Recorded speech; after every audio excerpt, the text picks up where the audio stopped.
만드신 하나님 아버지를 내가 믿사오며 그 외아들 우리 주 예수 그리스도를 믿사오니 이는 성령으로 잉태하사 동정녀 마리아에게서 나시고 본디오 빌라도에게 고난을 받으사 십자가에 못 박혀 죽으시고 장사한 지 사흘 만에 죽은 자 가운데서 다시 살아나시사 하늘에 오르사 전능하신 하나님 우편에 앉아 계시다. 저리로서 산자와 죽은 자를 심판하는 것입니다. 성령을 믿사오며 거룩한 공회와 성도가 서로 교통하는 것과 죄를 사하여 주시는 것과 몸이 다시 사는 것과 영원히 사는 것을 믿사옵나이다. 아멘. 항상 살아계셔서 우리의 역사를 주관하시며 섭리하시는 하나님 아버지, 감사와 찬양과 영광을 돌립니다. 5월은 실록의 계절이고 또 가정의 달입니다. 우리는 어제도 오늘도 하나님 아버지의 은혜 가운데 살아보겠다고 다짐을 하고 또 다짐을 했지만 지난 한 주간 동안도 알고 지은 죄, 모르고 지은 죄가 너무 많습니다. 그 죄와 허물을 이 시간 회개하오니 다 용서하여 주시옵소서. 이 시간 우리의 기도를 통해서 우리나라와 우리 민족이 바로 서는 시간 되게 하여 주시옵소서. 이 자리에 함께하신 교회 지도자님들께 지혜와 명철과 기도의 능력 그리고 건강으로 무장시켜 주시옵소서. 살아계신 하나님 아버지, 자비로우신 주님, 지난해부터 현재까지 우리나라와 온 지구촌이 코로나19라는 바이러스 역병 때문에 사람들 간의 관계가 무너지고 경제가 사회가 어려움 속에 있습니다. 만사를 형통케 하시는 하나님, 우리들이 이 시간 간절한 마음으로 기도하고 간구하오니 코로나19 바이러스로부터 우리들을 해방시켜 주시옵소서. 그래서 우리의 모든 삶이 코로나 역병 이전의 삶으로 돌아가게 하시옵소서. 사랑의 하나님, 우리나라 정치 지도자들이 이 난국을 헤쳐가고자 하는 시점에 당리당략에서 벗어나서 이 나라와 이 민족만을 위하여 지혜를 모으는 훌륭한 지도자들로 거듭날 수 있도록 그들의 마음을 주관하여 주시옵소서. 우리들의 간절한 기도를 응답하여 주시옵소서.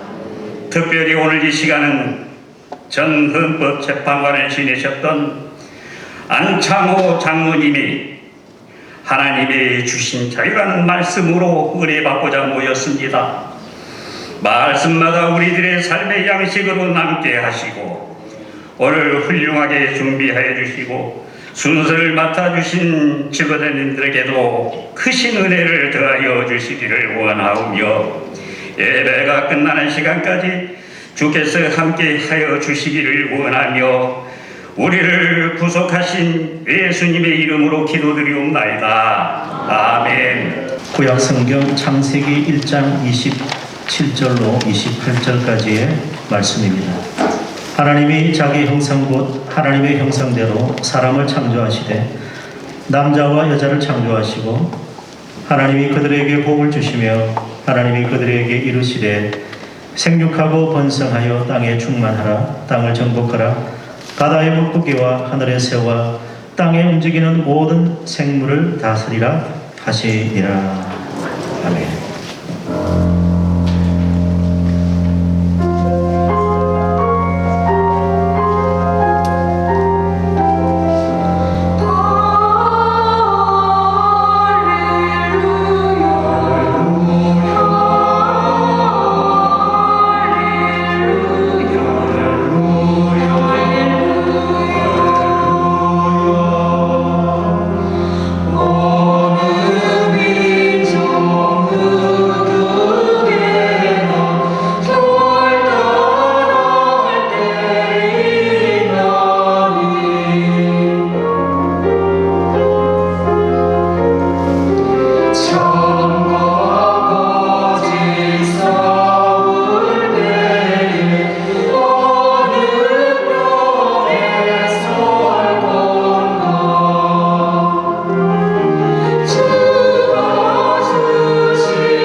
아버지 하나님, 이 시간에 친히 주님께서 임재하여 주셔서 우리 주님만 영광받아 주시옵소서. 감사드리옵고 예수 그리스도의 이름 받들어 기도드리옵나이다. 오늘 말씀대로 보면은 인간은 하나님의 형상대로 창조되었습니다. 물론 이 하나님의 형상이라고 할 때 여러 가지로 해석이 되기도 합니다. 그렇지만 오늘은 자유라는 관점에서 생각해 보도록 하겠습니다. 출애굽기에 보면은 하나님이 누구시냐 이렇게 하니까 하나님께서 나는 스스로 있는 자 아니라 이렇게 말씀하셨습니다. 스스로 있다는 말씀은 뭐죠? 누구의 통제도 받지 않는 자유로우신 분입니다. 즉 하나님의 형상으로 창조되었다는 말씀은 인간은 자유로운 존재라는 것을 말하고 있습니다. 또 한편 하나님께서는 에덴 동산에서 사람들을 창조하신 다음에 뭐라고 말씀하시냐면 너희는 모든 과실을 너의 임의로 따먹되, 임의로라고 되어 있습니다. 그러니까 자유를 주신 겁니다. 다만 동산 중앙에 있는 선과 악을 알게 하는 나무의 열매를 먹지 말라 이렇게 말씀하셨거든요. 하나님께서는 이와 같이 인간에게, 우리 사람들에게 자유를 주셨습니다. 그래서 칸트는, 여러분들 이 칸트는 대철학자입니다. 그분은 뭐라고 말하냐면은 인간 존엄성이라고 하는 것은 인간 이성적 존재인 인간의 윤리적 자율성과 책임에서 찾고 있습니다. 즉 인간 존엄, 인간이 다른 동물이나 이런 것과 다른 그 존엄성의 근거는 어디냐면은 인간의 그런 자율성에서 찾고 있는 것입니다. 루소는 이런 말을 했습니다. 인간이 자신의 자유를 포기하는 것은 인간 본성에 어긋나는 것이다. 인간으로서의 자격과 인간으로서 갖는 권리, 심지어 자신의 의무까지 포기하는 것이다. 즉 만약에 우리가 자유를 포기하는 것은 자유뿐만 아니라 자기의 권리뿐만 아니라 의무까지도 포기하는 것이다. 이렇게 얘기를 하고 있습니다. 그 외에 많은 철학자들이 인간의 본성을 자유에서 찾고 있습니다. 사실 이런 자유의 개념은 다른 곳에서 출발하는 것이 아니라 우리 기독교 성경에서 아까 말씀드린 대로 찾을 수 있습니다. 어떤 사람들은 마치 평등이 자유에 우선하는 것 같이 주장하고 있습니다. 그러나 이 평등이라는 개념, 이 개념은 자유의 평등을 말하는 것입니다. 원칙적으로 우리 헌법에서 우리가 평등권을 보장하고 있습니다. 또 민주사회에서의 평등은 자유에 있어서의 평등입니다. 내가 자유로운 것 같이 당신도 자유롭다. 그렇기 때문에 다른 사람의 자유를 함부로 침범하지 못하는 그런 평등을 말하고 있는 겁니다. 그래서 또 일부에서 말하는 평등을 강조하는 사람들은 사실은 대부분 어떤 평등을 강조하냐면은 물질적 평등을 말하고 있습니다. 그런데 여러분들, 물질적 평등을 주장하는 사람들, 그 사람들은 결국 자유를 제약하게 되거든요. 그런 사람들은 인간의 존엄성을 훼손하게 됩니다. 인간의 생명을 훼손하게 됩니다. 여러분, 물질적 평등을 주장하던 공산주의에서는 어떻게 했습니까? 스탈린, 어떤 사람들은 2천만 원 주겠다, 어떤 사람은 3천만 원 주겠다고 합니다. 모태또 어떤 사람은 9천만 명을 주겠다고 하고 어떤 사람들은 1억 명을 주겠다고 합니다. 폴포트, 자기 국민의 3분의 1 내지 4분의 1을 죽였습니다. 평등을 추구하다 그 사람들이 이렇게 많은 사람들을 죽이게 됩니다. 북한의 김일성은 6.25 전쟁을 일으켜서 한반도의 공산주의 사회, 평등 사회를 만들겠다고 하면서 그 사람이 6.25 전쟁을 일으켜서 수백만의 사상자를 냈습니다. 이와 같이 물질적 평등을 앞세우는 사회는 인간의 존엄성을 훼손하게 되고, 또 이거는 인간의 본성에 반하기 때문에 독재를 할 수밖에 없습니다. 그래서 공산주의 이론에는 여러분들 프롤레타리아트 혁명, 그 다음에 반드시 따르는 게 뭐냐면은 프롤레타리아트 독재라는 것이 공산주의 혁명 이론에서 자연적으로 도출됩니다. 그 이유가 뭐냐면은 인간의 자유를 억제하기 때문에 그렇습니다. 인간의 본성을 억제하기 때문에 공산주의 이론에서는 이와 같이 독재를 수반하게 됩니다. 또 이게 또 깊이 들어가면 또 여러 가지가 있지만은, 그래서 민주집중제 이렇게 하면서 공산당의 독재를 이 사람들은 당연시 여기고, 일당 독재, 그것이 또 나중에는 누구까지 가냐면 1인 독재, 북한의 주체사상에 이르러서는 세습 독재까지 가능하게 만들고 있습니다. 이렇게 독재가 수반되다 보니까 물질적 평등을 앞세운 사회는 평등사회가 아니라 결국에는 불평등한 신분사회가 초래될 수밖에 없게 됩니다. 이는 역사적으로 증명되어 있습니다. 특히 북한을 우리가 한번 잠깐 생각해 보죠. 북한 최고 정점에 누가 있었죠?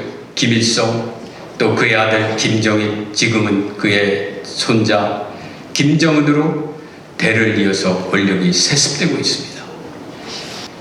반면에 북한 사회에서 반동을 한번 낙인이 찍히면 어떻게 되죠? 그의 자식들도 반동으로 낙인이 찍혀갖고서 어떤 사회적인 활동을 제대로 할 수 없게 됩니다. 이와 같이 북한 사회가 물질적 평등을 추구한다고 했습니다마는 그 사회는 불평등한 신분사회가 됐습니다. 권력이 따르는 곳에 부도 따르고, 그러기 때문에 결국에는 이 권력 세습을 가진 사람들은 경제적인 부까지도 이 사람들은 가지게 돼요.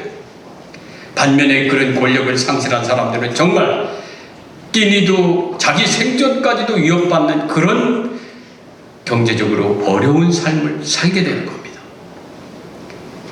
물질적 평등을 추구하던 사회는 바로 그런 사회가 됐어요. 이런 사회가 그러면은 사회가 발전하느냐? 진보적인 학자들, 하버드 대학의 아마티아 센 같은 교수 같은 분은 그런 얘기를 합니다. 물질적 평등을 앞세운 사회는 창의와 자율이 없어서 결국에는 경제 성장을 이룰 수 없다고 합니다. 이거는 그분뿐만 아니라 많은 경제학자들이 그런 얘기를 해요. 경제 성장과 국가 발전이 가능하기 위해서는 개인에게 자유와 창의성을 줘야 된다는 겁니다. 제가 그래서 이것은 성경에 있는 하나님의 창조 원리이기 때문에 그렇습니다. 인간의 본성으로서 하나님의 형상을 창조하면서 인간에게 자유를 주셨기 때문에 평등을 앞세우면서, 특히 물질적 평등을 앞세우면서 자유를 억압한 사회는 인간의 존엄성을 훼손하게 되고 불평등한 사회가 되고, 또 나아가서 아무런 경제 성장도 이룩할 수 없는 그런 사회가 됩니다.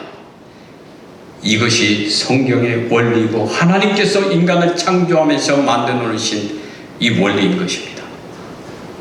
그래서 여러분들은 무엇보다도 이 자유를 훼손하는 그런 행위를 해서는 안 되는 겁니다.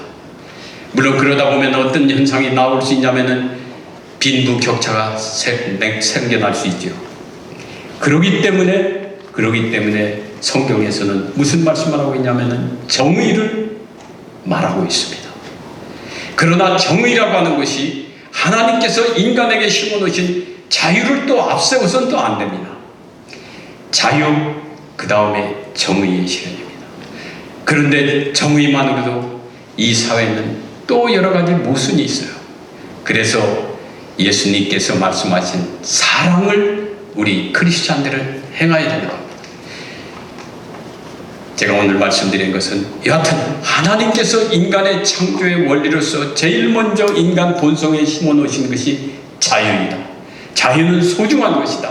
이 자유가 먼저 기본적으로 지켜지고 그 다음에 정의고 사랑이 이런 것들로 인해서 사회가 보완되어야지 그 사회가 발전되고 그 사회가 모든 사람들이 인간의 존엄성도 존중받고 행복할 수 있는 사회가 될 수 있다. 이렇게 말씀을 드릴 수 있습니다. 최근 우리 정부는 코로나19 방역을 이유해서 종교의 자유, 예배의 자유를 제한하고 있습니다. 국회는 또 각종 차별을 금지한다면서 종교의 자유, 표현의 자유를 통제하는 차별금지법을 제정하려고 하고, 최근에는 건강가정기본법이라는 개정안을 심의하고 있습니다. 이 부분에 대해서 여러분들에게 간략히 말씀드리고자 합니다. 먼저 이 교회 예배의 자유, 종교의 자유, 예배의 자유에 대해서 말씀드리겠습니다. 정부는 코로나19에 대한 방역 대책으로 교회를 비롯한 모든 다중이용 시설에 대해서 공동수칙으로 여러분들 전부 다 지금 마스크를 착용하고 계시지 않습니까? 마스크 착용과 사회적 거리두기, 이거는 교회뿐만 아니라 모든 그 공중이용시설이 다 하고 있죠. 또 보면은 출입자 명단 관리, 우리 오면서 다 명단 쓰지 않았습니까? 또 환기 소독의 의무를 부과하고 있습니다. 이건 교회만이 아니라 모든 시설에 대해서 다 하고 있습니다.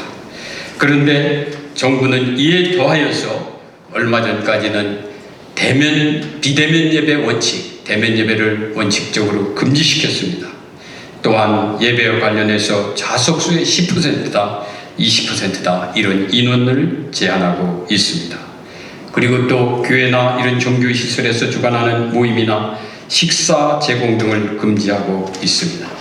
그래서 지금 1년여 동안 우리가 정상적으로 예배가 드려지지 못하고 있습니다. 헌법 제20조 1항에 보면은 모든 국민은 종교의 자유를 가진다고 하고 있습니다. 아까 뭐라고 그랬죠? 자유는 성경에서 비롯된 거고 기독교에서 비롯된 거라고 하지 않았습니까? 이 종교의 자유는 모든 자유권 중에서 가장 오래된 자유권입니다. 양심의 자유, 신체의 자유와 더불어서 가장 먼저 시작된, 보장되기 시작한 자유입니다. 우리 성경에 여러분들 잘 보시면은 출애굽의 역사는 여러분들 이 10가지 재앙 내리는 과정에서 어떤 얘기가 오고 가죠? 우리가 마음대로 예배를 보게 해달라. 바로 그런 자유, 종교의 자유서부터 이 자유권은 시작이 되는 겁니다. 종교의 자유는 먼저 우리가 혼자 속으로 신앙의 자유, 그거를 우리가 내심의 자유입니다. 이거는 아무도 이 신앙의 자유는 제약할 수 없습니다. 북한 땅, 그곳에서 어떻지요? 아직까지도 북한에 많지는 않지만 일부 크리스찬들이 있다고 합니다. 그거는 북한 사회로 하더라도 통제할 수가 없어요. 이 사람이 과연 믿는지 안 믿는지를 알 수가 없으니까 바로 그것을 믿는 자유, 내심의 자유, 이것을 신앙의 자유라고 합니다. 그러니까 종교의 자유 속에는 신앙의 자유, 그 다음에 신앙 고백의 자유, 하나님 우리가 사도신경 같은 그런 고백의 자유, 또 하나는 이런 신앙을 가지고서 밖으로 우리가 행동할 수 있는 신앙 실행의 자유로 우리가 크게 나눌 수가 있어요. 그런데 이런 신앙 실행의 자유 속에서는 뭐가 있냐면 우리가 이와 같이 오늘 와서 예배드리는 예배의 자유, 또 우리가 자선 사업을 하고 있는 이런 자유 있지 않습니까? 이런 종교 생활의 형성의 자유, 또 자녀들에 대해서 우리가 신앙 교육할 수 있는 종교 교육의 자유, 또 집회 결사의 자유가 신앙 실행의 자유 속에 포함되어 있습니다. 그런데 이 예배의 자유, 신앙 실행의 자유 중에서 예배의 자유는 방금 말씀드렸던 절대적인 자유권인 신앙의 자유와 밀접하게 연관되어 있기 때문에 이거는 다른 종교의 자유보다 강력하게 보호되는 겁니다. 우리가 교회에서 경우에 따라서 식사금지 이런 것은 제한할 수 있지만은 특히 이 예배를 제한할 때에는 다른 것은 제한할 수 있어도 예배의 자유에 대해서 제약할 때는 이거는 신앙의 자유와 밀접하게 연관되어 있기 때문에 이 자유를 제한할 때는 다른 특별한 요건이 또 필요한 겁니다. 특히 기독교에는 어떻게 되어 있죠? 주일에 예배를 드리고 안식일을 지키는 이런 예배의 자유는 다른 종교보다도 우리 크리스찬에게 있어서는 보다 더 신앙의 자유와 밀접한 관계를 가지고 있기 때문에 특별히 보호되는 영역입니다. 물론 예배의 자유는 내심의 자유는 신앙의 자유와 달리 국가 안보라든지 또 공공 질서를 위해서 또 공공 복리를 위해서 제한할 수 있습니다. 그러나 그 제한은 필요 최소한에 그쳐야 하고 본질적인 내용을 침해해서는 안 됩니다. 이것이 헌법 정신입니다. 종교의 자유는 정신적 자유로서 우리 신앙, 여러분들 이 신앙을 없애하면 사람이 못 사는 것 같습니다. 사실 저 같은 경우도 이 신앙을 가지면 어떤 때는 여러 가지 괴로움 같은 것이 있다도 하나님을 생각하고 예수님을 생각하면서 이 신앙을 생각하면은 사실 많은 정신적인 고통이 해소가 되거든요. 이 신앙의 자유라고 하는 것은 우리의 개인의 인격과도 밀접하게 관계되어 있고 인간 존엄성의 실현의 한 핵심 내용을 이루고 있습니다. 이런 근본적인 자유이기 때문에 그 제한은 직업의 자유 등 경제적인 자유보다 훨씬 더 헌법적으로는 강하게 보호되고 있는 영역입니다.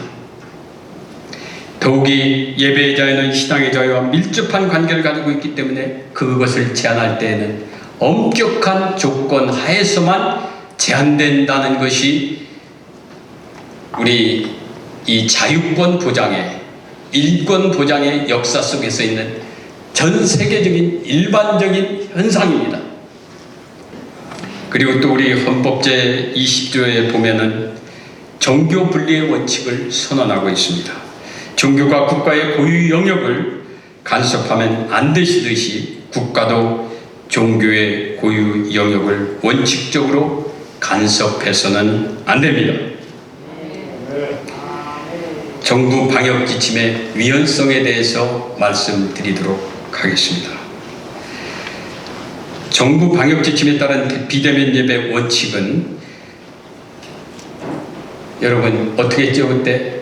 이 방송 제작 송출 인력 20명, 관계자 20명을 제외하고는 이 현장 예배를 드리지 못하도록 했습니다. 그래서 영상 제작 송출과 관련이 없는 경우에는 예배를 드릴 수 없도록 했습니다. 그런데 이런 것은 실질적으로 우리 예배를 중지시키는 강력한 집합금지 명령에 해당합니다. 1만 명이 모이는 교회를 생각해봐요. 20명이면 0.2%입니다. 99.8%가 예배를 드리지 못하게 하는 겁니다.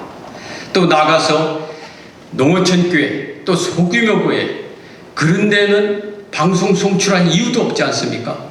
그렇기 때문에 결국에는 예배를 드리지 못하게 하는 그런 심각한 행정명령인 것입니다. 그런데 이런 강력한 행정명령은 어느 곳에 주로 내려졌었냐면은 유흥식점과 또 이 집단체육활동 등에 대해서 내려진 조치였습니다. 너무 과도하게 안 해도 될 조치를 처음부터 내렸기 때문에 헌법적으로 말하면은 과잉금지 원칙이라고 해서 과도하게 제약하는 거다. 그래서 방금 말씀드린 종교의 자유의 과잉금지 원칙에 의한 제한이다. 과도한 제한이다 하면서 위헌성을 가지고 있는 겁니다. 또 아까 말씀드렸듯이 평등원칙이라는 것은 크게 두 가지를 말하고 있는 겁니다. 하나면은 뭐냐면은 같은 본질적으로 같으면은 같게 취급하고 다른 것은 다르게 취급하는, 그게 평등원칙의 큰 그 쉽게 설명하는 개념이거든요. 그런데 방금 어떻게 됩니까? 유흥식점이다 또는 이 조기축구다, 이것과는 본질적으로 다르지 않습니까? 그런데 그 처분의 내용은 같게 해놨어요. 평등 원칙을 위반하고 있는 겁니다. 또 한편으로 정부는 이런 조치를 했습니다. 지하철, 시내버스, 백화점, 대형마트 등 다중이용시설, 거기에서 여러분들 사회적 거리두기 하라고 했습니까? 안 했죠. 또 공공기관이나 민간기관에 직장 근무를 할 때 사회적 거리두기를 하라고 했습니까? 전혀 이것에 대해서 사회적 거리두기를 하지 않도록 했습니다.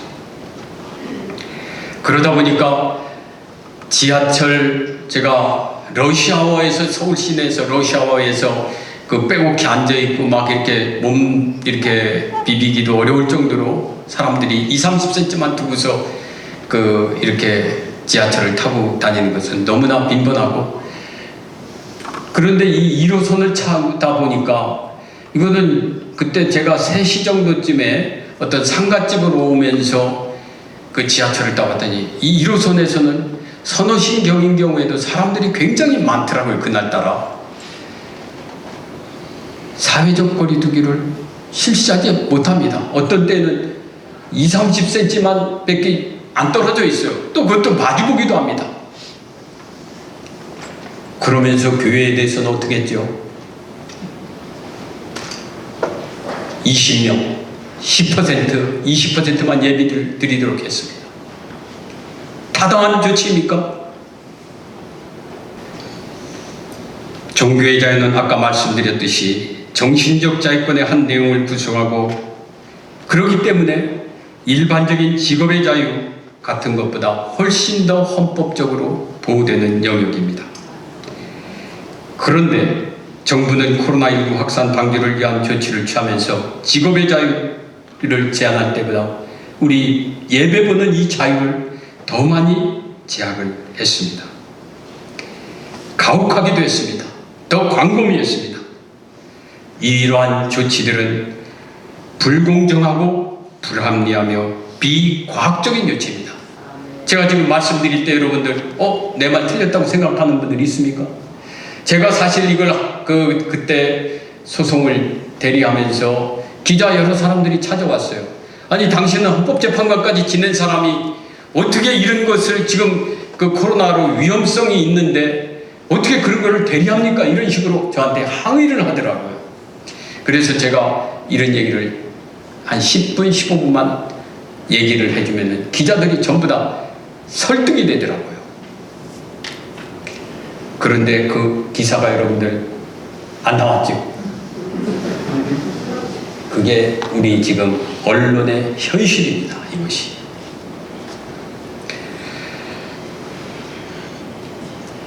참고로 우리가 헌법재판을 할 때 가장 많이 참조하는 나라가 어디냐면은 독일입니다. 독일은 굉장히 합리적으로 이 모든 법률을 만든다든지 행정조치를 취하고 있습니다. 독일에서는 코로나19와 관련해가지고서 이런 조치를 내렸습니다. 백화점이라든지 마트라든지 영화관에 대해서는 영업을 금지시켰습니다. 또 직장 생활하는 직장 근무에 대해서 원칙적으로 재택근무를 하도록 했고, 현장 근무가 필요할 때에는 신고한 다음에 아주 제한적으로만 이를 허용했습니다. 또 식당에서는 원칙적으로 음식을 못 먹게 하고 다만 배달과 포장 판매만은 허용했습니다. 그럼에도 불구하고 독일에서는 예배에 대해서는 1.5m 거리를 두면은 예배를 허용했습니다. 우리는 어떻게 했습니까? 다른 것들은 다 풀어줬는데도 불구하고 예배만, 대면 예배를 금지시키면서 비대면 예배를 원칙으로 했습니다. 어디가 더 합리적입니까?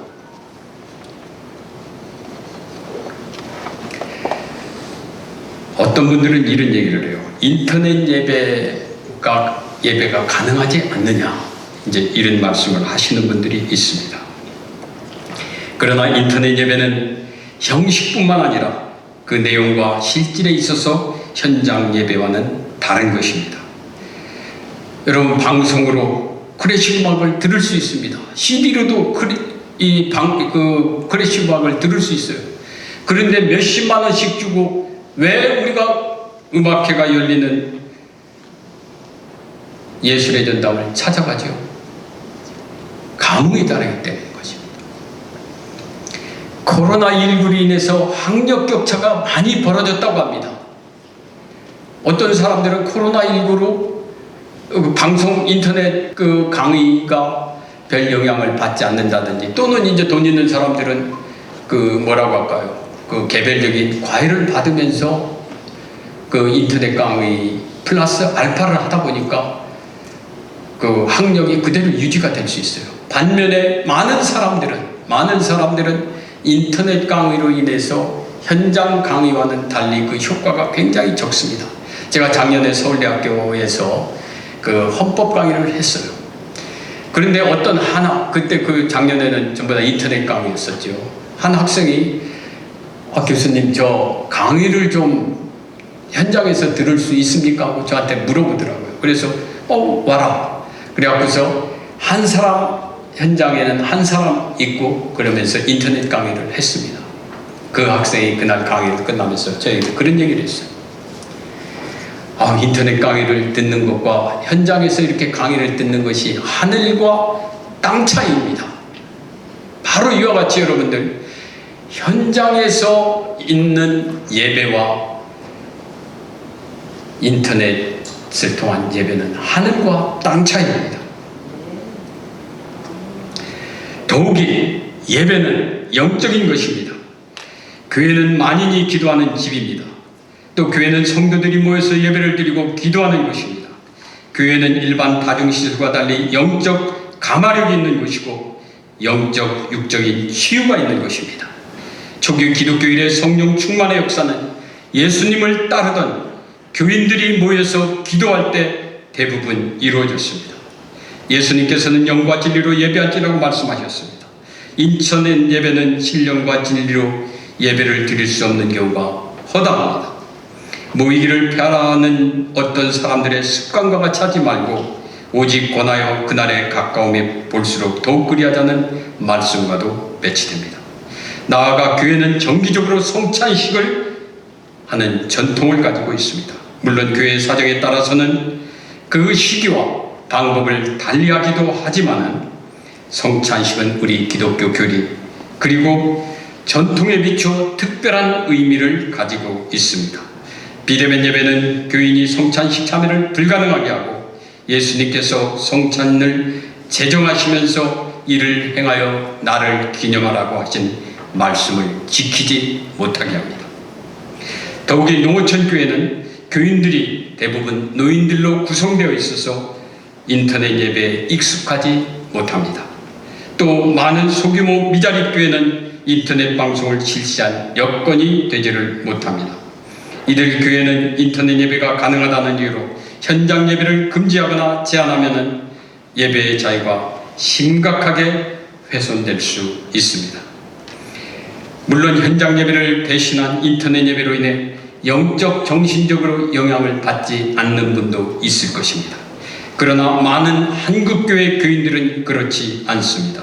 존재가 의식을 구속하기도 합니다. 특히 현장 예배를 대신하는 인터넷 예배는 자라나는 어린이나 청소년들에게 매우 부정적인 영향을 미치게 됩니다. 지난 5월 5일 날 국민일보에 이런 기사가 실렸습니다. 비대면 예배 등의 정부 방침으로 인해서 부모의 53.2% 그리고 자녀의 53.3%가 예전에 비해 신앙생활이 소홀해졌다, 이런 통계를 했습니다. 아마 실질적으로 하면 훨씬 더 그 비율은 클 겁니다. 한국교회의 장래에 미칠 부정적 영향과 기독교의 전통 훼손은 상상하기 어려울 정도로 심각할 것으로 보입니다. 그 피해복이 가능할지도 의문입니다. 나아가 이로 인해서 우리 사회에 미칠 부정적 영향은 예측할 수 없습니다. 인터넷 예배는 현장 예배와 형식뿐만 아니라 그 내용과 실질을 달리하고 있으므로 현장 예배를 대체할 수 없습니다. 참고로 미국 연방대법원은 작년 11월에 이런 판례를 했습니다.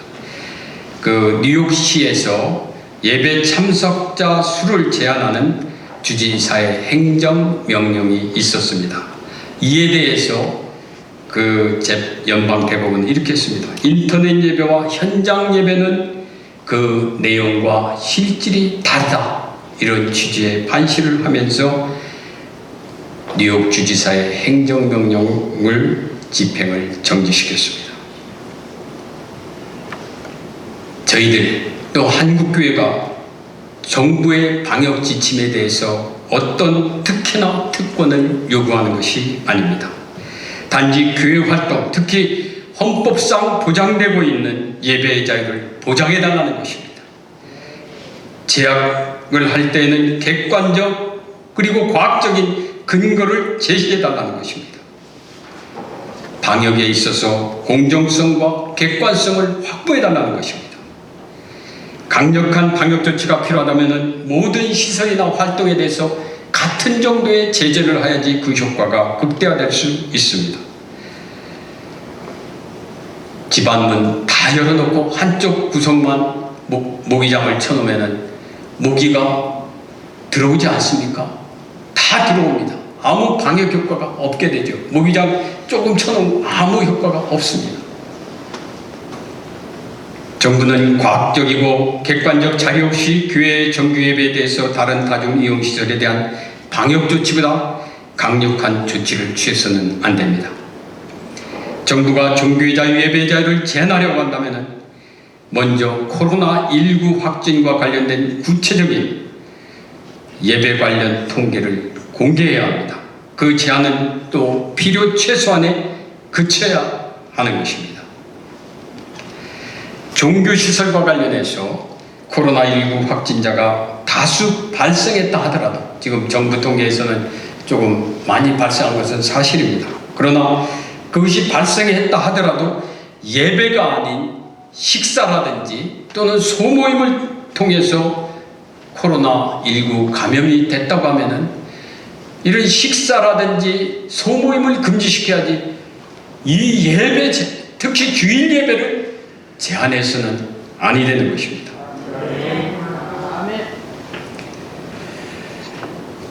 교회는 단순한 문화시설이나 위락시설이 아닙니다.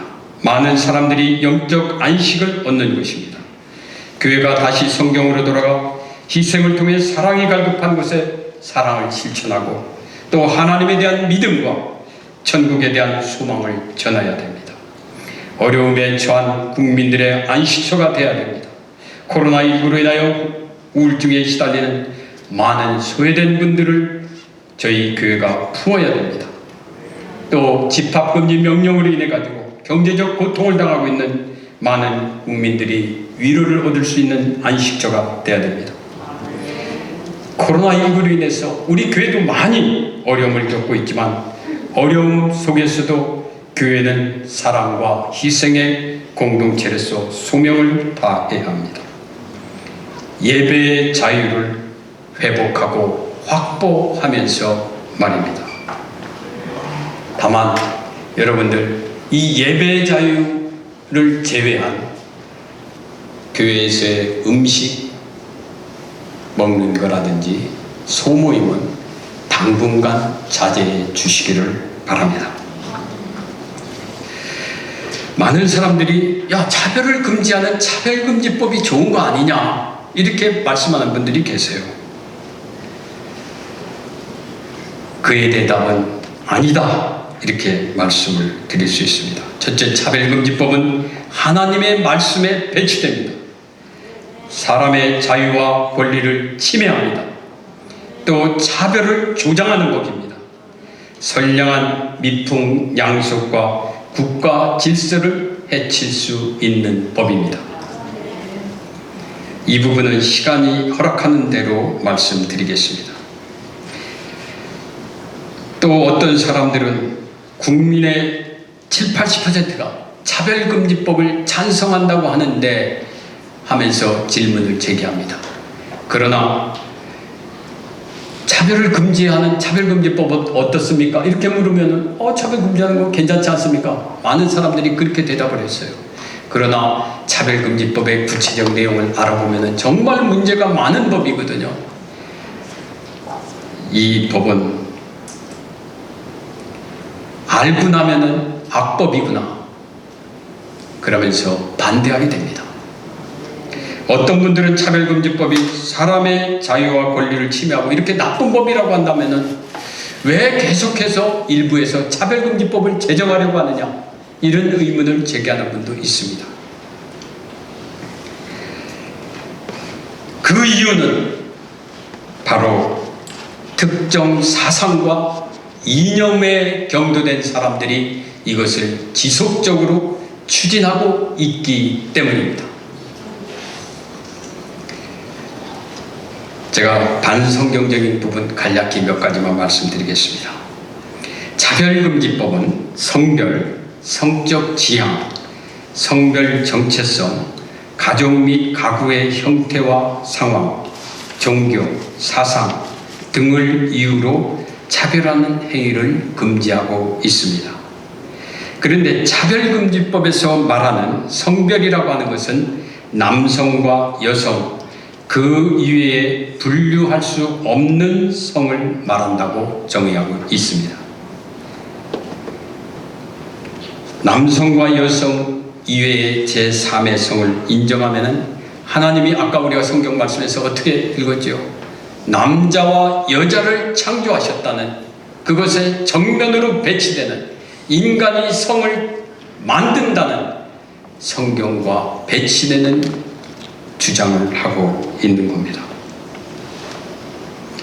또 차별금지법에서 그 차별 이유로 금지하지 하는 것이 성적 지향이라는 것이 있습니다. 성적 지향에 대해서 차별금지법 이렇게 얘기하고 있습니다. 이성애, 동성애, 양성애 등 좀 어려운 말이 있고 생략하고요.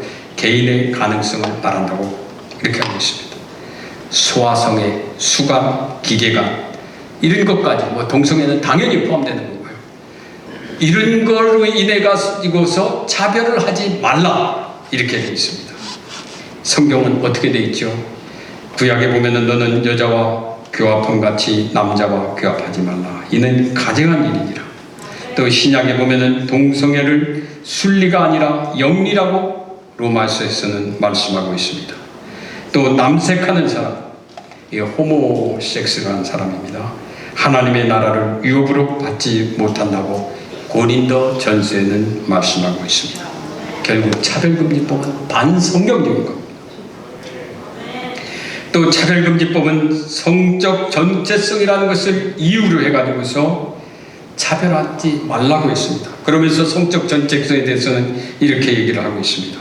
자신의 성별에 관한 인식 혹은 표현을 말하고 자신이 인지하는 성과 타인이 인지하는 성이 일치하거나 불일치하는 상황을 포함한다. 이렇게 얘기를 하고 있습니다. 지금 무슨 얘기냐면요. 내가 남자인데 내 스스로 나 여자인 것 같아. 그러면 저를 여성 취급하라는 겁니다. 또 여자인데 내가 남자인 것 같아. 그럼 그 사람을 남성 취급하라는 것이 이 차별금지법입니다. 최근에 이제 차별금지법에도 그렇지만은 최근에 심의하고 있는, 이게 지금 국회에서 현재 심의하고 있습니다. 건강가정기본법이라는 것이 개정안이 올라와 있어요. 거기에 보면은 가족 및 가족의 형태와 상황 등을 이유로 차별하는 행위를 금지하고 있습니다. 이게 무슨 말이냐면요, 동성가족 같은 것을 인정하기 위한 겁니다. 즉 무슨 얘기냐면은 여성끼리의 가족, 남성끼리의 가족, 이것을 인정하기 위해서 이 차별금지법이 교육계를 중심으로 해서 워낙 강하게 반대를 하니까 이 사람들이 잘 안 보이는 건강가정기본법을 갖다가 살짝 그 조문을 지금 바꾸려고 하면서 국회에서 심의 중에 있습니다. 그 가족에 의한 이런 차별을 해서는 안 된다고 하기 때문에 이제 이런 법이 통과되면은 여러분들 그 아들이 남자 며느리를 데리고 와서 아버지, 엄마, 나 얘랑 결혼하려고 이렇게 해서 남자 며느리가 들어오게 돼요. 또 딸이 여자 사위를 데리고 와서 나 이 사람하고 결혼하겠습니다. 이것을 이제 인정하게 됩니다. 이런 법들이 지금 국회에서 논의되고 있는 거예요. 여러분들 이런 법들이 들어오면은 우리 사회 전체가, 우리 여태까지 형성된 도덕 자체가 완전히 무너지게 되는 현상이 초래될 수 있습니다. 이는 성경에 있는 남자가 부모를 떠나서 그의 아내와 합하여 둘이 한 몸을 이룬 것 같이 이룰지니라는 구약 말씀, 또 예수님께서 사람이 그 부모를 떠나서 아내에게 합하여 그들이 한 몸이 될지니라 하신 그 말씀의 정면으로 배치되고 있습니다. 또 차별금지법은 사상에 의한 차별을 금지하고 있어요. 이게 언뜻 봐서는 괜찮지 않나 이렇게 우리가 생각할 수 있습니다만은 이게 또 이것도 굉장히 문제가 많은 부분입니다. 주체 사상에 대해서 한 말씀만 제가 하고 들어가겠습니다. 이게 참 요새 너무 이게 문제가 많기 때문에 그렇습니다. 이 주체 사상이라는 거 여러분들 잘 아십니까? 이 주체 사상이라는 것은 김일성 일가의 독재를 정당화하는 사상이라고 말할 수 있습니다. 그 주체 사상의 핵심은 언뜻 봐서는 뭐가 잘못된지를 몰라요. 그런데 수령론에 가면은 주체 사상의 본질이 나타나게 됩니다. 즉 수령론에 보면은 북한이라고 하는 하나의 사회를 생명체로 보고 있습니다. 거기에서 뇌수, 그러니까 사람의 머리에 해당하는 거죠. 그것은 김일성과 김정일 또 김정은으로 이어지는 거기에서는 다른 사람한테 가지 못하게 해놨습니다. 이론이. 그 일가에 의해서 세습되도록 해놨어요. 그래서 여러분 김여정 같은 경우 그 김정은 만약에 없어지면은 김여정이 권한을 행사하게 된 그런 구조로 만들어 놓은 것이 바로 그 주체 사상이거든요. 그러면서 보통 우리 국민들은 누구냐? 그러니까 김일성 일가가 뇌수에 해당하고 나머지 사람들은 수족에 불과합니다. 우리 어떻게 활동을 하죠? 우리가 움직일 때 어떻게 합니까? 뇌에서 명령을 내리면은 우리 손발이 이렇게 다 움직이지 않습니까? 이런 것처럼 김일성, 김정일, 김정은으로 이어지는 김일성 일가가 명령을 내리면은 모든 국민은 그의 손발과 같이 움직여야 된다는 것이 수령론이고 주체사상인 겁니다. 이거에 대해서 비판을 하면은 차별금지에 해당할 수가 있어요. 대한민국이 그렇게 되면은, 그러니까 뭐 좋은 소리 나쁜 소리 같이 하면은 우리 국민들이 판단을 할 수 있겠죠. 그렇지만 나쁜 소리 하면은 차별행위가 돼가지고서 제재를 들어오게 되어 있습니다. 긍정적인 얘기는 차별행위가 아니죠. 그것은 허용됩니다. 그러니까 북한 체제에 대해서도 긍정적인 얘기만 하게 되고, 또 김일성 일가에 대해서도 긍정적인 얘기만 하게 되고, 나쁜 얘기를 못하게 만드는 것이 바로 차별금지법입니다. 대한민국 안보가 어떻게 되겠습니까? 이런 것들로 인해서 어른들은 그래도 많이 알기 때문에 괜찮겠습니다만은, 자라나는 어린아이들, 아직 잘 모르는 어린아이들한테 이렇게 교육을 시켜봐봐요. 그 나라가 제대로 나중에 유지될 수 있겠어요? 동성애, 여러분들 다른 전 세계적으로는 지금 이제 에이즈가 많이 격감하고 있습니다. 그런데 우리나라는 차별금지법이 들어오기 전인데도 불구하고 언론 무슨 준칙으로 인해 갖고 보도가 지금 동성애의 부정적인 측면, 예를 들어서 동성애를 하면은 에이즈에 걸릴 가능성이 높다는 이런 부정적인 것이 언론에서 여러분들 봤습니까? 아직 우리가 이런 차별금지법이 들어오지 않았는데도 불구하고 이런 부분에 대해서 실질적으로 언론의 통제가 되어 있기 때문에 여러분들 그런 거를 방송을 통해서도 언론을 통해서도 또 SNS, 인터넷 이런 통해서 거의 깎아무소식이 되어버렸어요. 앞으로 이 법이 들어오면은 이제는 동성애 좋다는 얘기만 나오게 될 겁니다. 이미 전 세계적으로 에이즈가 감소하고 있는데 우리나라만 지금 이런 것들이 제대로 방송이 되지 않다 보니까 폭발적으로 증가하고 있어요. 이 에이즈 환자들이. 심각한 것입니다. 차별금지법 같은 이런 것은 여러분들이 이런 주장이 있습니다. 저도 거기에 찬성하지만 일부 반대하는 사람도 있을 겁니다만은, 좌파 이론에 의해서 거기에 경도된 사람들이 주장하는 겁니다. 공산주의자 그람시, 이 이탈리아 공산당을 창설한 사람입니다. 그 사람은 이런 얘기를 하고 있습니다. 이 사람이 이제 1차 세계대전 중에 이런 걸 봤어요. 야, 지금 세계대전이 일어났으니까 이제 영국을 비롯한 이렇게 산업화가 빨리 된 나라에서는 공산주의 혁명이 일어날 거다. 그리고 그때 노동자들이 국가에 대해서 반기를 일으켜서 공산주의 혁명을 일으킬 거다. 이런 생각을 하고 있는데 그런 것이 안 일어났거든요. 그러니까 이 사람이 연구를 했어요. 왜 그랬을까? 이 사람은 교회 그리고 가정, 국가가 헤게모니를 가지고 있으면서 이런 노동자들의 혁명을 방해하고 있구나.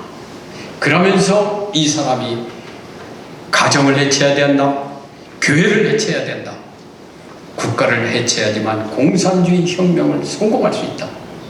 이런 과정에서 나온 것이 뭐냐면은 동성애 같은 것을 적극 권장하는 이론이 나오게 된 겁니다.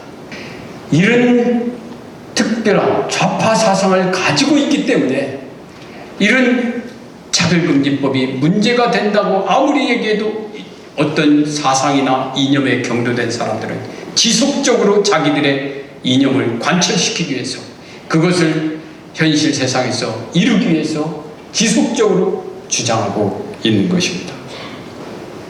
차별금지법은 여러분들, 이게 이제 이론적으로 복잡하지만 이 소송을 제기할 때 소위 말하는 성적 소수자나 이런 사람들, 이 사람들이 얘기하는 차별금지를 이렇게 하는 사람들에 대해서 이 성적 소수자 이런 사람들은 굉장히 많은 보호를 받고 있어요. 반면에 그 상대방에 있는 사람들은 보호를 받지 못합니다. 채용에 있어서 차별이 가능합니다. 이것이 채용뿐만 아니라 승진이나 나중에 일 잘못하면 회사에서 이렇게 퇴직을 시킬 수도 있지 않습니까? 이런 데서도 똑같이 성적 소수자는 어떤 다툴 수 있는 그 도구를 확보하고 또 그것을 행사함에 있어서 국가의 각종 지원이 지금 가능하도록 되어 있습니다. 반면에 그렇지 않은 사람은 아무도 보호해 주지를 않고 있습니다. 못하고 있습니다. 소위 말하는 동성애자들이나 이런 성적 소수자들은 보호받는 반면에 기타 사람들은 방치되고 오히려 차별을 받게 되는 그런 법이 바로 이 차별금지법입니다. 이것이 들어와야 되겠습니까? 이 차별금지법은 표현의 자유를 너무 심각하게 제한하고 있습니다.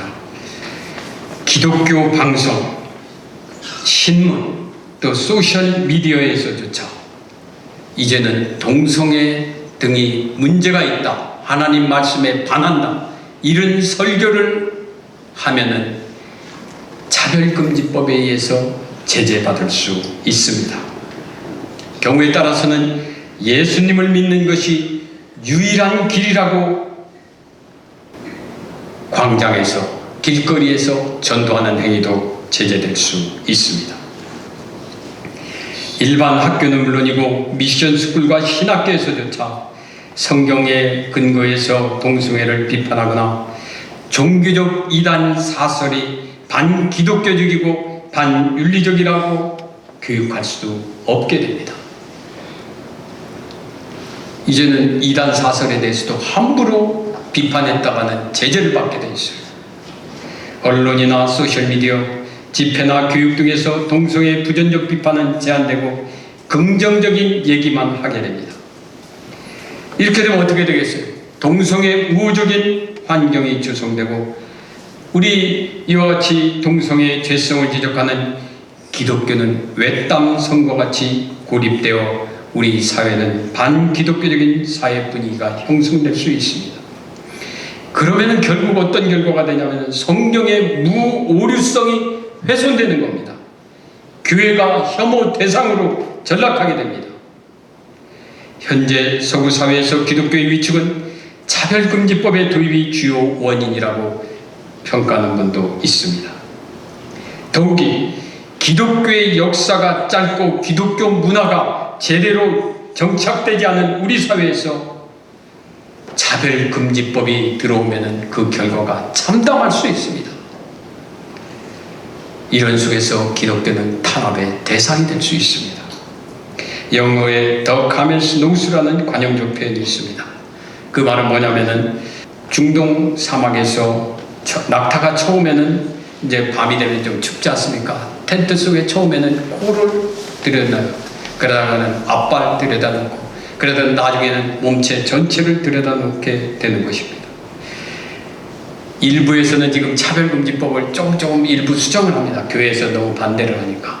그러나 그것은 바로 이 카멜스 노스와 같이 어떻게 되냐면은 그 발을 디뎌놓고 점진적으로 해서 결국에는 이 지금 추진하고자 하는 그런 내용들이 차별금지법에 의해서 도입이 될 것입니다. 어떤 사람들은 이런 질문을 할 수 있을 겁니다. 야, 교회가 그렇게 소수자가 되면은 또 교회는 차별금지법에 의해서 상대적으로 소수자니까 또 보호받을 수 있는 것이 아니냐. 그러나 아까 말씀드리지 않았습니까?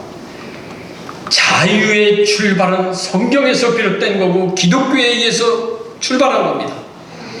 만일에 이 자유가 훼손된다고 하면은 이 사람들이 기독교의 그런 종교의 자유를 보장하지는 않습니다. 그것이 공산주의 사회가 그랬고 이슬람 사회가 기독교의 자유를 보장하지 않는 것이 바로 그런 데서 연유되는 겁니다. 여러분들 이것이 잘못 들어와서 우리가 이 차별금지법으로 인해서 잘못해서 우리가 소수자로 그야말로 전락된 이 파타고니아 섬의 외딴 섬과 같이 우리가 그렇게 전락돼 버리면 우리를 보호해 줄 사람은 아무도 없습니다. 지금 아직까지 우리에게 자유가 보장됐을 때 여러분들이 이 자유를 지켜내야 됩니다. 이거를 지켜내지 못하면 나중에 우리가 아무리 찾으려고 해도 찾을 수 없게 되는 것이 우리의 현실임을 여러분들께서 인식해 주시기를 바랍니다. 평등은 정의의 내용을 이루고 인류가 지향하는 소중한 가치임에는 틀림없습니다. 그러나 국가가 평등의 잣대를 들고 사적 영역에 너무 깊이 개입해서 개인의 자유와 권리를 일방적으로 희생해서는 안 됩니다. 소수자의 내적 자아에 대한 감정적 혐오를 우리가 가져서는 안 될 겁니다. 그러나 그들이 주장하는 주장과 행위에 대해서 이성적인 비판은 가능해야 합니다. 또 그에 대한 정당한 논의는 허용돼야 되는 것입니다. 이를 부정하면 진리와 진실을 향한 기회가 박탈되고 개인이 가지는 자유와 권리는 무력화되며 정의 실현과 또 사회 통합은 불가능하게 됩니다. 성적 지향 등으로 인해서 차별받아서는 안 되지만 그 사람들이 또 부당하게 특혜나 특권을 누려서도 안 됩니다. 국민은 평등하게 자유와 권리를 가짐으로 적극적인 평등 실현 조치가 필요한 영역이 있다면 그로 인해 제한되는 기본권과 그 종류와 침해 정도 등을 고려해서 국민적 합의에 의해서 개별적으로 도입돼야 되는 것이지 이렇게 포괄적으로 굉장히 광범위하게 획일적으로 이렇게 들어와서는 안 되는 것입니다. 우리 교회가 차별금지법을 반대하는 것은 성소수자 등의 자유와 권리를 훼손하고 억압하려는 것이 아닙니다. 성소수자 등에 대한 증거를 부추기거나 그들에 대한 혐오를 조장하기 위한 것은 물론 아닙니다. 다만 진실과 진리를 자유롭게 표현할 수 있는 권리, 또 자유롭게 생각하고 신앙할 수 있는 권리, 또 자녀를 자유롭게 교육할 수 있는 권리를 확보하기 위한 것입니다.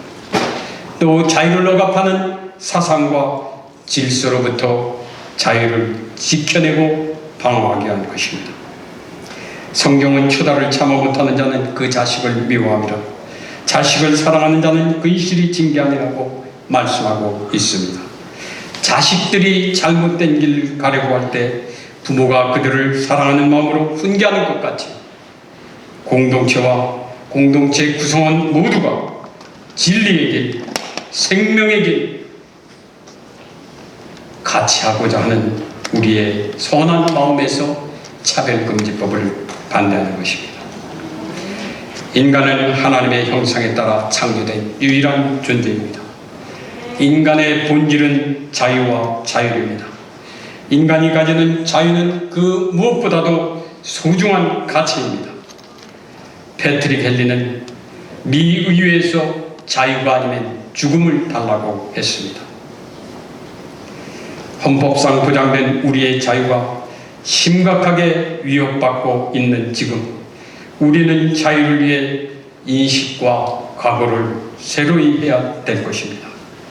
하나님의 나라와 영광을 위해 그리고 하나님께서 우리에게 허락하신 자유를 위해 우리는 그 자유를 지켜야 할 것입니다. 아멘. 사랑하는 하나님, 이 자리를 주목하고 계신 줄로 믿습니다. 이 자리에 은혜를 베풀어 주고 또한 계심을 믿습니다. 불안하고 위험한 이 세상 가운데서 우리를 지켜주셔서 감사합니다. 혼란과 이제 불확실함 속에서도 우리를 붙들어 주시니 감사함을 드립니다. 우리가 주님을 생각하지 못할 때도 늘 변함없이 한결같은 사랑으로 품어주셨습니다. 무엇보다도 죄로 인해요 이제 영원히 지옥 심판받을 우리를 예수님의 십자가 보혈로 씻어주시고 영원한 생명, 영원한 천국으로 인도해 주심을 감사함을 드립니다. 그 구원의 은혜 잊지 않고 주님 위에 살게 하여 주심을 감사합니다. 하나님, 우리가 이제 하나님으로부터 멀어지는 멀어지게 만드는 일들이 우리나라 이곳저곳에서 일어나고 있습니다. 교회의 빛을 이제 겉에 깨뜨리고 사단의 계교가 공격과 유혹의 모양을 가지고 무차별적으로 다가오고 있는 것을 보게 됩니다. 교회의 빛이 어두워지고 있습니다. 하나님, 어두운 세상 거친 파도가 교회를 무너뜨리고 있는 이 시대 가운데 교회의 빛이 더 뜨거워질 수 있도록 하나님 도와주시옵소서. 말씀의 빛이 이제 뚜렷해지게 하시고 기도의 빛이 뜨거워지게 하시고 성령의 빛이 강력해지게 하여 주시옵소서. 영혼들이 살아나고 나라가 살아나고 가정이 살아나고 교회가 살아나고 다시 한번 세계 열방 곳곳에 복음 전하는 선교 한국의 꿈과 비전을 이루게 하여 주시옵소서. 주께서 이 시간 이 나라 가운데 함께 하시고 계속적으로 교회를 통하여 교회 이 나라가 살아날 수 있도록 하나님 도와 주시옵소서. 예수님의 이름으로 기도드리옵나이다. 영이여 기도하겠습니다. 부천시와 지도자들을 위해서 기도합니다. 주님 감사합니다. 우리는 이곳에 모여 하나님의 주신 자유라는 말씀을 들었습니다. 또한 그 말씀을 바탕으로 부천시와 지도자들을 위해서 기도합니다. 신명기 12장 11절 하반기에 보면 너는 반드시 내게 명하여 이르노니 너는 반드시 옛 땅 안에 내 형제 중에 곤란한 자와 궁핍한 자에게 내 손을 펼친다고 말씀하고 있습니다. 우리가 사는 시 안에는 시장, 국회의원, 시의원, 각 기관장, 민간단체, 종교지사들을 통하여 부천시가 운영되고 있습니다. 주님, 이들의 생각하고 집행함에 있어 또한 시정 운영함에 있어서 하나님을 두려워하여 주시고 이들이 부천에 있는 곤란한 자와 궁핍한 자들을 위하여 봉사하게 하옵소서. 부천시의 시장을 비롯하여 모든 지도자에게 은혜를 주시옵소서. 나의 욕심이 아닌 시민들의 안위와 안녕을 위하여 수고하며 그들의 영혼을 몸부림치는 지도자들이 되게 인도하여 주시옵소서. 예수님의 이름으로 기도했사옵나이다. 만세전부터 태초부터 땅이 생기기 전부터 모든 것을 창조하시고 다스리신 하나님, 모든 찬송과 영광을 받으시옵소서. 주님, 오늘 이 시간 부천시 복음화를 위하여 기도합니다. 주님, 코로나19 팬데믹 속에서 한국 교회는 많은 어려움을 겪고 있습니다. 예배가 무너지고 성도의 교제가 끊어졌으며 전도의 사역이 멈추었습니다. 또한 사회적으로 가정이 붕괴되며 경제적인 어려움으로 사람들마다 상처와 갈등이 일어나고 있습니다. 교회와 성도의 사명이 일어나게 하소서. 예배를 통해 말씀의 은혜가 넘치게 하시고 기도를 통해 성령의 충만한 능력을 받아 사명 감당하게 하소서. 부천시의 교회마다 말씀의 강이 흐르게 하옵소서. 그 말씀을 듣는 많은 사람들에게 영원히 목마르지 않는 생수가 되게 하옵소서. 이들을 통해 믿음이 없는 자에게 믿음이 있게 하소서. 절망 가운데 있는 자들의 기쁨으로 일으켜 세워주소서. 부천시 구석구석마다 복음의 향기가 그리스도의 향기가 드러나게 하옵소서. 주님, 오늘 이 시간 주님 앞에 간절히 기도하오니 우리의 간구를 들어주시고 이 자리에 참석한 많은 사람들에게 하나님의 은총을 부어 주시옵소서. 진리 가운데 이 땅에 오시고 우리를 구원해 주시는 예수 그리스도의 이름으로 기도합니다. 아멘. 아버지 하나님 감사합니다. 이 시간은 봉헌에 올릴 예물 드리는 시간입니다. 아버지 하나님, 저희들이 마음과 정성과 뜻을 다하여서 준비한 손길에 주님께서 축복하시고 저들이 30배, 60배, 100배로 하나님께서 차고 넘치도록 축복하여 주시고 저들의 소원을 들어 응답하여 주옵소서. 예수님의 이름으로 감사드리오며 기도 올리옵나이다.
마시고 가만하게서 구하소서. 대개 주의 나라 주의 권세 주의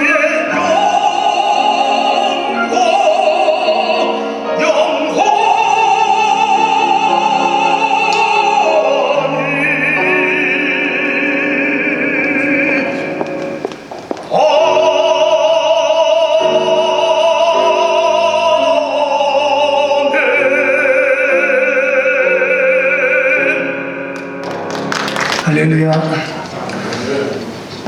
우리 안창호 장로님 강의를 뜻깊게 있게 들었습니다. 두 가지만 말씀드리도록 하겠습니다. 한국교회가 더 공통적으로 겪고 있는 코로나로 인해서 예배가 제약을 받고 있는 것 현실입니다. 정말 예배가 생명인데 목회자의 의지가 가장 중요한 것이 아닌가. 그래서 어떤 상황에도 예배는 중단될 수 없다는 것을 분명하게 말씀을 드리고 싶었고요. 제가 시골서 자라면서 여름철 장마철쯤 되면요, 어른들이 그런 말씀, 밥 메고 돌아서면 또 풀밭이다. 그래서 잡초는 곡식보다 항상 생명력이 강합니다. 그래서 이 여름철에요, 게으른 자의 밭을 가보면요, 잡초가 곡식을 뒤덮고 있거든요. 그러면 만약에 그대로 둔다고 한다면 그 해의 농사를 피동할 수밖에 없어요. 잡초가 아무리 강해도 돌아서서 잡초를 또 뽑아야 되는 거예요. 그리고 나서 보면 나중에 가을에 추수를 할 수 있는 그런 모습을 본 것처럼 정말 이 잡초가 곡식을 뒤덮어가지고 피롱하는 그런 일이 없도록 우리가 최선을 다해서 끝까지 투쟁하고 우리 가정과 교회를 지켜내는데 앞장설 수 있는 저와 여러분들이 되기를 주님의 이름으로 권면합니다. 본교회 김창훈 목사입니다. 오늘 귀하신 강사님 모시고 이 시대를 조명하는 귀하신 말씀 본교회에서 듣게 되고 또 연합으로 함께 기도회로 함께 할 수 있어서 감사합니다. 생각 같아서는 사무엘의 미스바 기도운동처럼 이렇게 부천에 있는 여러 교회들, 전국에 있는 교회들이 기도운동이 일어나야 한국 교회가 살 수 있지 않느냐, 이런 생각에서 매우 오늘 기도회 가진 것 감사하게 생각합니다. 감사합니다.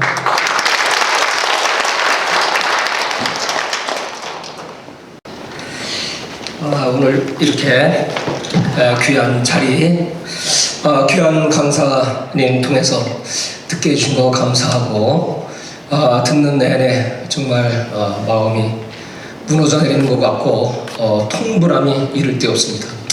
어떻게 우리 한국이 이렇게 되어가고 있는가? 과연 우리 대한민국 어디로 가고 있는가? 하나님께서 베푸신 그 놀라운 은혜를 받은 우리들인데 과연 우리 한국교회가 먼저 무엇을 깨달아야 할 것인가? 그런 생각을 하면서 정말 오늘 이 기도에 정말 귀중한 자리이고 함께해 주신 여러분께 감사드리고 또 이 자리 이렇게 제공해 주신 우리 성수교회 주 이름으로 감사드립니다. 바쁘신 중에도 이렇게 찾아주셔서 기도의 자리에 함께해 주신 여러분께 감사드리고, 이제 우리에게 있어 가장 중요한 것, 성경에 그토록 강조하는 내 이름으로 일컫는 내 백성들이 이렇게 전염병이 창궐할 때, 기근이 올 때, 또 대적들이 공격해 올 때 우리가 악한 길을 떠나서 우리 하나님의 얼굴을 구하고 하나님 앞에 겸비하여 부르짖고 기도하면 하늘에서 들으시고 우리 죄를 사하심과 동시에 이 땅을 고쳐 주시리라. 우리는 그 하나님의 약속의 말씀을 믿습니다. 그래서 이제 우리가 합심해서 기도하고 싶은데 자리에서 모두 일어나 주시면 감사하겠습니다. 여러분, 한 사람의 기도가 대한민국의 역사를 바꿀 수 있습니다. 믿음의 사람 한 사람, 사무엘의 기도가 40년 블레셋 공격을 막아냈습니다. 지금 이 싸움은 혈과 육의 싸움이 아닙니다. 악한 마귀, 어둠의 주관자 사탄, 악의 세력들이 이 대한민국을 뒤엎고 있습니다. 대한민국뿐만이 아닙니다. 미국을 비롯해 전 세계를 뒤엎고 이제 마지막 짐승 정부가 이 땅에 등장하기 위한 준비들을 갖춰보고 있습니다. 그 악의 세력들은 코로나 바이러스를 이용하고 있습니다. 세계 경제를 붕괴시키려고 합니다. Great Reset이라고 하는 새로운 세계 질서를 만들기 위해서 그들은 착착 그들의 아젠다를 다 이루어가고 있습니다.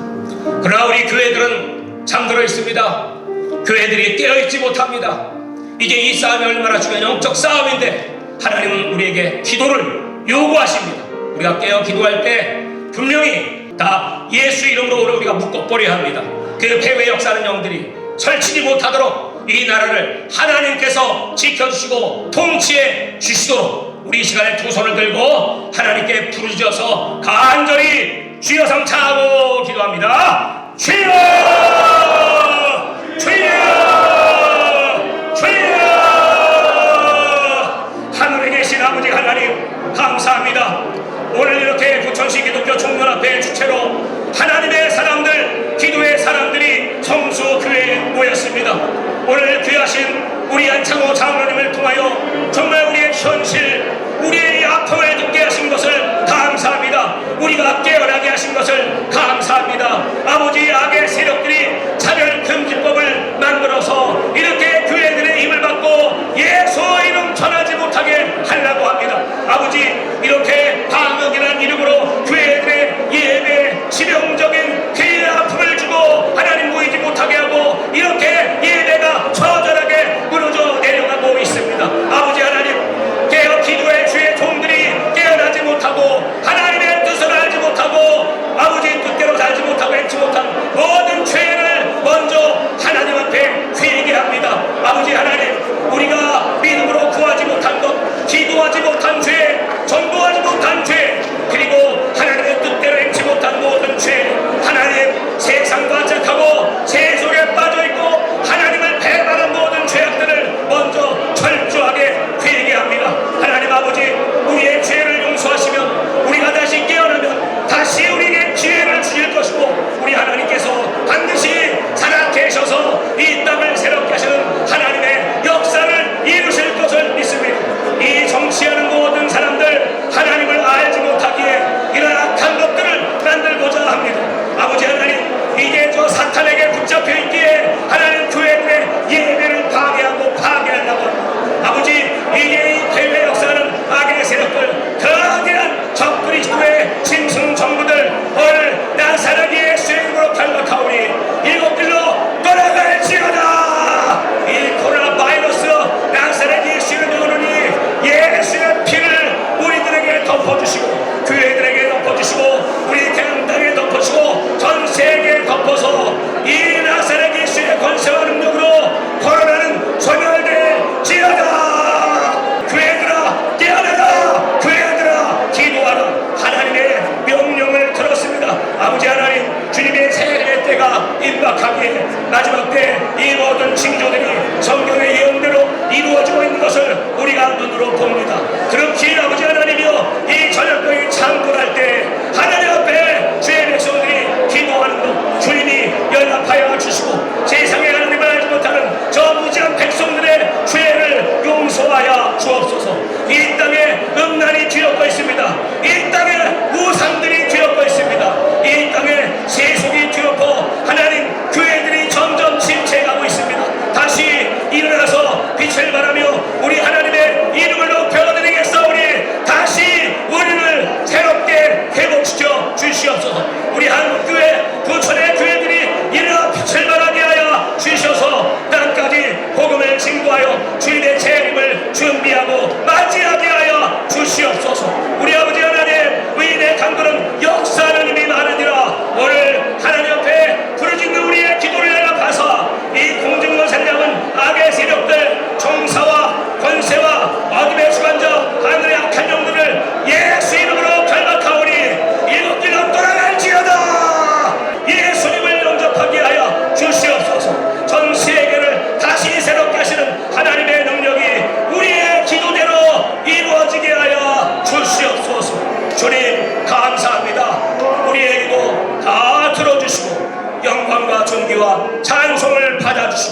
마지막 죽으시는 그날까지 우리 교회들 땅까지 복음을 전파하며 주님의 재림을 준비하게 하여 주시옵소서. 감사드리며 주 예수 그리스도의 이름으로 기도하옵나이다. 아멘. 지금은 우리 주 예수 그리스도의 은혜와 이루 말로 다 할 수 없는 그 놀라고 크신 사랑하심과 성령님의 동인도 감화 감동 충만하신 은혜가 지금 이 시대 속에서 저희들로 예수 믿고 구원받게 하심을 감사합니다. 주여 저희들로 하여금 시대적 사명 감당토록 역사하여 주시옵소서. 이 같은 마음을 가지고 오늘 나라와 민족을 위한 연합집회에 참석한 모든 주백들 머릿머리 위와 그리고 저들을 서인그는 교회와 그리고 우리 부기총회 그리고 우리 대한민국 위에 이제부터 영원까지 함께 있을지어다. 아멘.